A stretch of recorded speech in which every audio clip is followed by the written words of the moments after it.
Welcome to a new and improved edition of Mic Drops here on the GoodMicWork Commentaries YouTube channel. For those of you who have been following along with some of my live streams and videos lately, you do know that the channel is undergoing a little bit of a facelift and a little bit of an overhaul right now, tweaking some things up, changing some formats and video ideas, and working on a lot of things behind the scenes.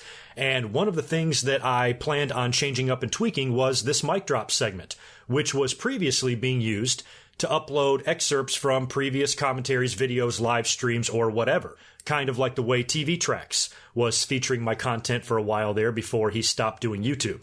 So I kind of created my own type of clips segment like that, and that's what I've been using it for. But I decided that one of the channel changes I wanted to make is to kind of expand the idea of these mic drops. And from now on, instead of using only previous clips from previous episodes, this is going to be exclusive content as well. You're also going to see an increase in the amount of This Day in Histories I do as well. I plan on doing those much the same way. And I'm going to make these a lot shorter, come up and talk for a few minutes about a specific date in history, give my thoughts on it, and share my memories, and just casually discuss the topic. I think that would be a fun way to kind of increase the content on my channel and to give you good quality content. I'm also working on technical stuff behind the scenes, getting a new computer in here, a new camera, and I'm going to be filming a lot of these on camera. This mic drop segment right here, I'm not on camera, but you can expect to see me on camera during these from time to time. So some of them will be on camera, some of them will be off. And as far as my podcasts go, I will be picking those up very soon.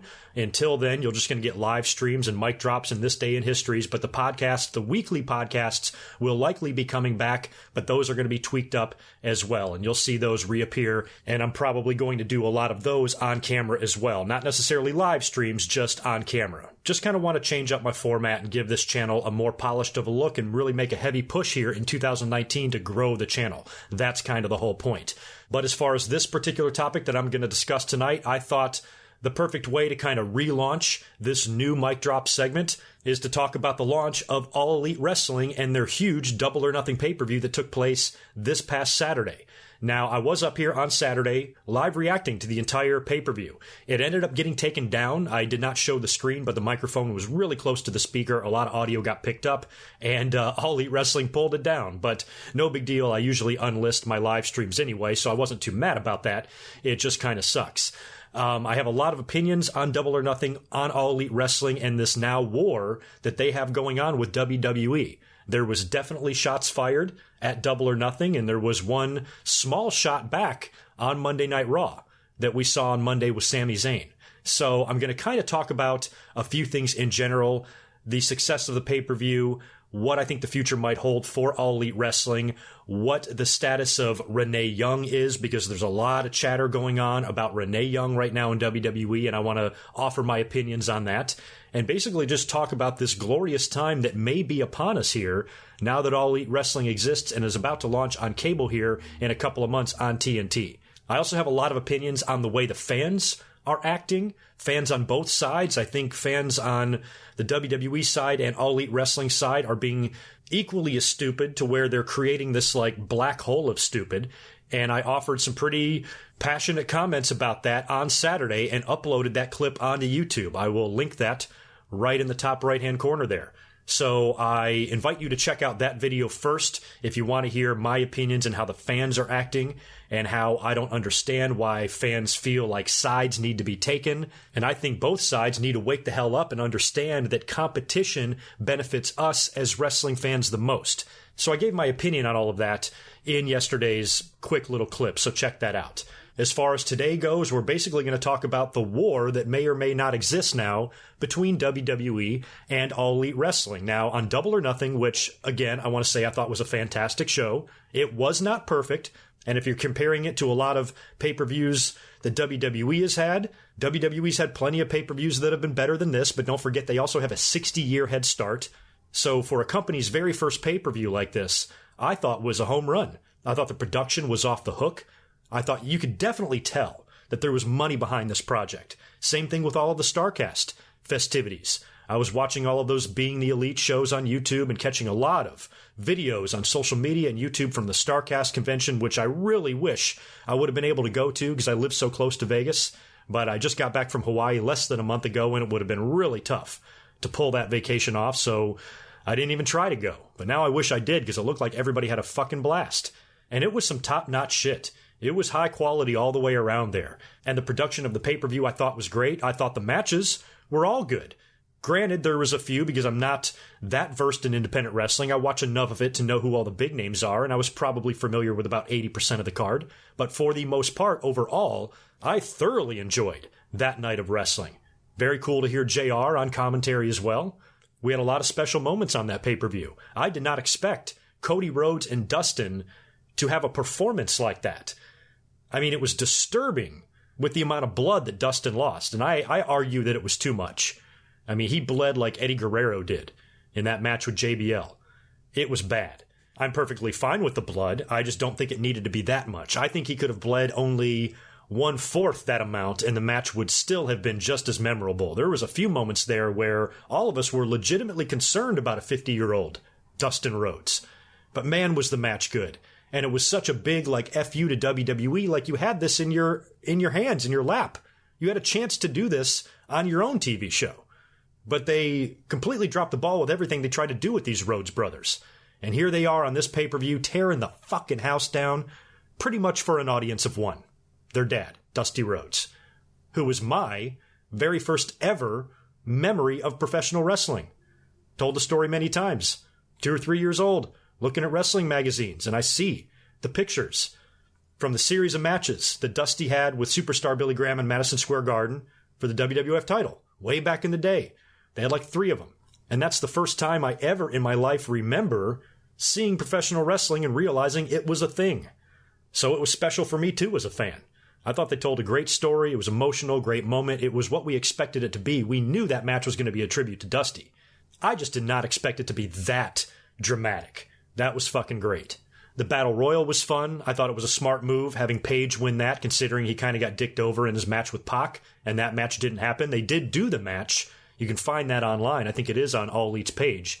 But they had to scrap it for creative reasons from the main card, so Adam Page wound up winning the Casino Battle Royale, last eliminating MJF. So he'll get a title shot against the winner of the main event, Chris Jericho and Kenny Omega. I liked all of the undercard matches as well. I thought SoCal Uncensored and the Strong Hearts was a fantastic opener. Perfect match to open with. I knew they would open with that. I wound up enjoying the women's match with Britt Baker winning far more than I expected to.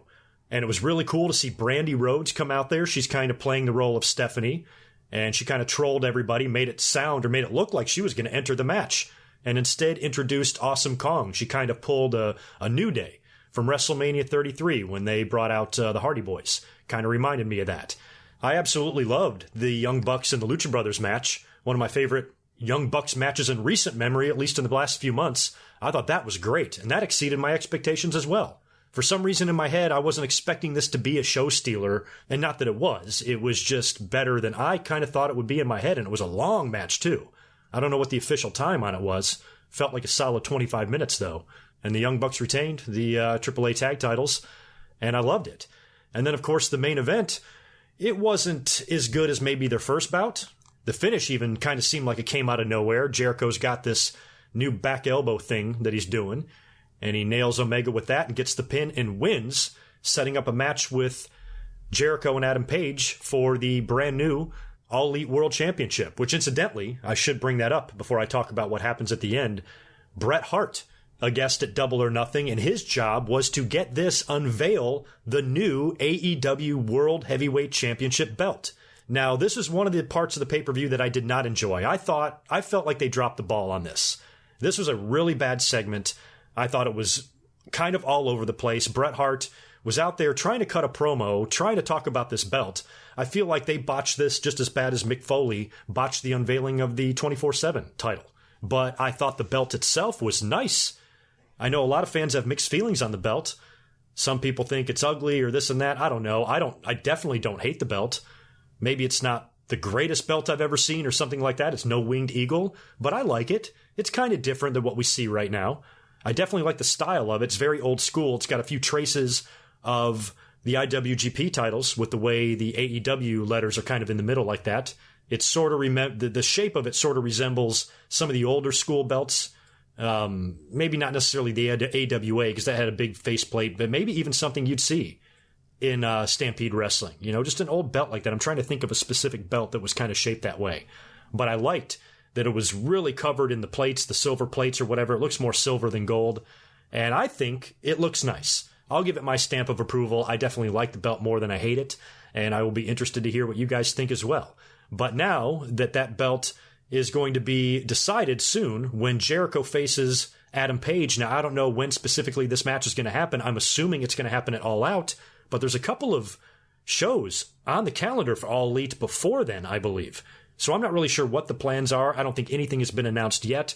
But one would assume that that will be your match for All Out on August 31st in Chicago. Right before you debut your new show on TNT, you crown your new champion at this big successful pay-per-view, and we know if that's the direction they go in, what will probably wind up happening is it'll be Jericho and Page for the title, and it'll be Omega and Moxley one-on-one. And I've been talking in my last couple of live streams that if there is a chance to bring CM Punk in, you don't bring him in at Double or Nothing, you wait. You wait and bring him in fucking Chicago. Could you imagine that? And I laid out the scenario during my Monday Night Raw stream when we were talking about Double or Nothing. And I said, here's what I would do. I would have Moxley and Omega kind of on the undercard, tear the fucking house down, great match. Omega probably gets his revenge and wins or something. And then you do Jericho and Page in the main event, and you give Jericho the title. He wins the belt. And he does the exact same thing that he did at Double or Nothing after he won in the main event. Gets on the microphone and starts talking shit. Holds up the belt, I'm the champ, I'm the greatest. Maybe he says, oh, I don't know, I'm the best in the world. And then, just like Moxley, you see CM Punk come out, hit the ring, attack Jericho, lay Jericho out, hit him with the go-to-sleep, grab the new AEW title, hold it over Jericho's body with a boot on his chest as the pay-per-view goes off the air, setting up your main event for your inaugural show on TNT. Chris Jericho versus CM Punk for the All Elite Wrestling title. That's what I would do. That's what I would do. Now spare me your, oh, CM Punk will never do that. CM Punk will never come back. First of all, you don't know. And second of all, I've said this so many times, why wouldn't he? There is absolutely no cons to this at all and all pros. First of all, he's going to get a huge payday. He's going to have to work virtually nothing. He can come in and work a Chris Jericho or a Brock Lesnar schedule. Work a couple of dates a year and cash in big time. He would set the wrestling world on fire. It would be an enormous fuck you right to WWE's face and back-to-back pay-per-views like that. They get Moxley showing up and now CM Punk. And holy shit, do you have a reason to tune into that first show? If you got Punk in his first match back getting a title shot against Jericho? Now I know, oh, give it to a young guy or somebody that's worked. Fuck all that. We're talking about TV ratings here. We're talking about money, drawing interest, creating buzz. What could possibly create more buzz than that? Especially when you look at the way All Elite Wrestling was trending all weekend long. After Double or Nothing, you had AEW chants on Raw this week. You had Sami Zayn even calling out AEW or mentioning their name, which means WWE sees them. And they're not trying to bullshit themselves like they used to in the 90s and pretend that they don't exist. WCW was dominating the wrestling world, the NWO was the hottest thing going, and WWE pretended that they were a fucking t-shirt company. Kinda sounds familiar. So for Triple H to mention All Elite Wrestling's existence twice in his Hall of Fame speech this year at WrestleMania, and now they are acknowledging that this company does exist in a backstage talent meeting at Money in the Bank apparently, and now on TV, outwardly to the fans, they're saying, okay, we know AEW had a show, we can't ignore it. It's dominating social media and ruling the world right now. And it's kind of cool. They're at least acknowledging it. And I've said before that I don't know if you want to poke this bear. I don't know if you want to wake this sleeping giant. Because if you're asking if there's a war now, there likely is. Especially with what we saw at Double or Nothing. Cody Rhodes' entrance was very telling with the Triple H throne and Brandy retrieving the sledgehammer and handing it to Cody, and he smashes the shit out of the chair. And the wrestling fans are going to benefit now when you have somebody pushing the WWE to be better. Because what have we been saying all along for the past few months and hell, years now? How redundant and repetitive and stupid so much of this shit is. WWE is phoning in these episodes. They're literally writing them, still writing them, and rewriting them as the show is going live on the USA Network. They don't have their shit together. Every day seems like a clusterfuck. It's just a mess everywhere. We're hearing the exact same stories now about the WWE that we used to hear about WCW near the end of their lifespan in the late 90s and early 2000s like that. It's just a mess. So having All Elite Wrestling now not only be here, but put on good shows, kick off their company, first ever pay-per-view in probably the best way possible, signed one of the hottest free agents and biggest stars in WWE, and now has a chance to bring in another one if they can actually get Punk there in Chicago, would be incredible, right into your TNT show. I mean, they got a chance here to at least make some initial waves. Now, can they sustain it?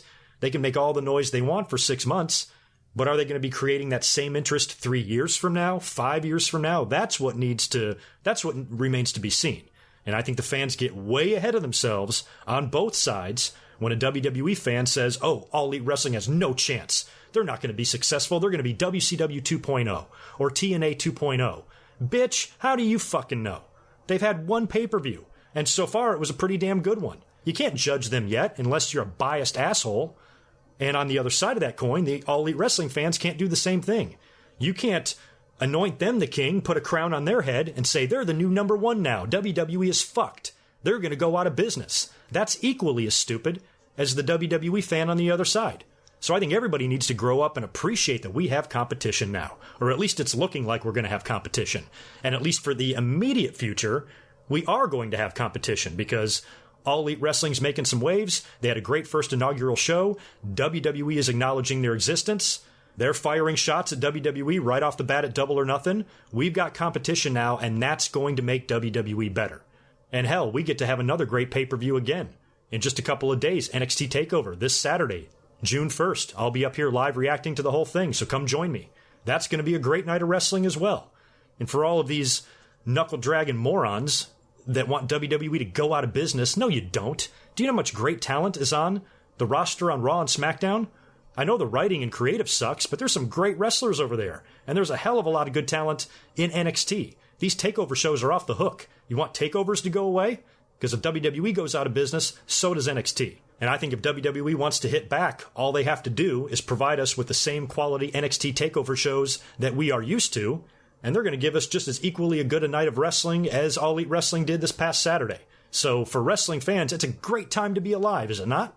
Back-to-back off-the-hook shows on Saturday nights? Fuck yeah, bitch. Sign me up. So instead of aggressively and angrily taking sides, I say enjoy being a wrestling fan. Sit back, enjoy the ride. Watch these two companies try to one-up each other. Because whenever you have that type of environment, we, the wrestling fans, benefit the most.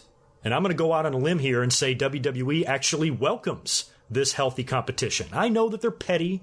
I'm so sick of hearing that word petty. They are definitely petty about certain things. I think they gave Bayley the Money in the Bank briefcase and the title and being the first ever Grand Slam champion as an FU to Sasha. I think they're making the Revival shave each other's backs and suck each other's dicks because they're pissed that they won't sign their contracts. They can definitely be petty, but I don't think that applies to every single situation. And I think some situations are different. Because here's a newsflash. Not all talent is treated the same, and I'm pretty sure you've probably read one or two stories in your life about talent not being treated the same. I'm pretty sure Randy Orton made a wellness policy violation go away. So it doesn't automatically mean that they're going to be petty in every situation. And one of the biggest tweets and comments that I've been seeing, especially online lately in the past couple of days, has been regarding Renee Young. Everybody thinks that Renee Young is like fucked now. Everybody thinks that she's going to be punished and yanked from the commentary booth. As if WWE had no idea that Ambrose or Moxley was going to show up at Double or Nothing. Of course they did. They knew that was a possibility. I can't believe people are like, oh, they're so pissed, they're shocked, and now they're mad. They had no idea he was going to do that. One guy on Twitter tried to tell me that WWE thought Dean Ambrose was going to retire. What are you, stupid? Predictable is not always bad. I loved seeing Dean Ambrose show up at Double or Nothing, even though I was pretty sure he would.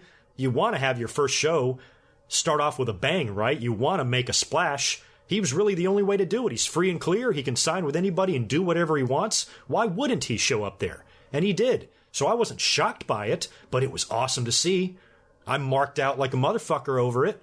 And I'm sure that WWE had a very good idea that that was a likely possibility, that he was probably going to turn up there. Yet when he left, they heavily advertised his exit. They gave him a couple of post-Monday Night Raw speeches with his Shield brothers in front of the crowd. They gave him a network special, The Shield's Final Stand, or whatever it was called. I thought they treated him relatively well on his way out the door. Yeah, he did a few jobs. Lost to EC3, I think, and McIntyre kicked his ass a couple of times. So what? He jobbed out the door. He wasn't shaving anybody's backs. He wasn't rubbing icy hot on his cock. He was just out there jobbing out on his way out the door. And I think in my mind, if I had to guess, I think WWE wants to treat his exit as well as possible. Number one, they don't want to lose Renee Young. I admit that the commentary booth might not be the best place for her, but I still think she has value in WWE. And at one time, ESPN was interested in her. I don't think WWE just wants to punish her now or let her go because they're mad that Dean Ambrose showed up at Double or Nothing. They knew that fucker was going to show up there. And I just think that it's going to be okay. It's awkward, yes. I thought it was awkward with AJ Lee working in WWE after all that CM Punk shit was going down. That was weird enough.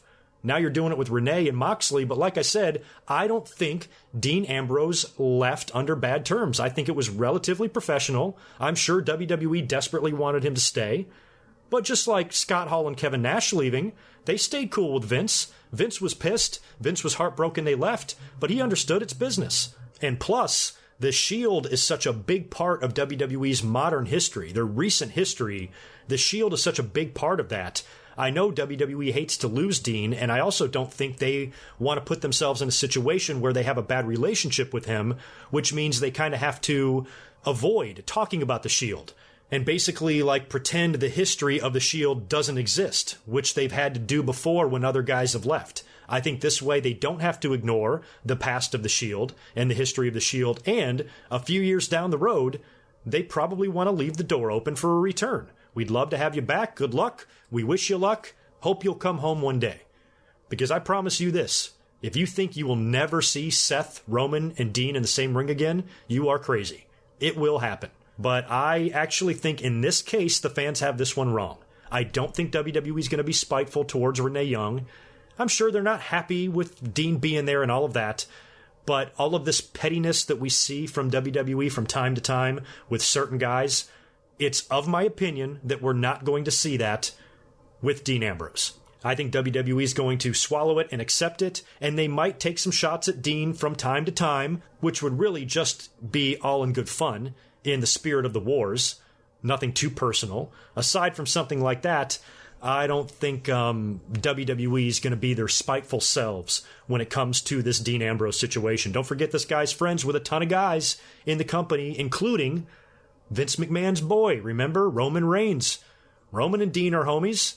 I'm sure there was a whole bunch of WWE talent texting Dean Ambrose the night of Double or Nothing saying, hey, congrats. Saw you on Double or Nothing. Best of luck.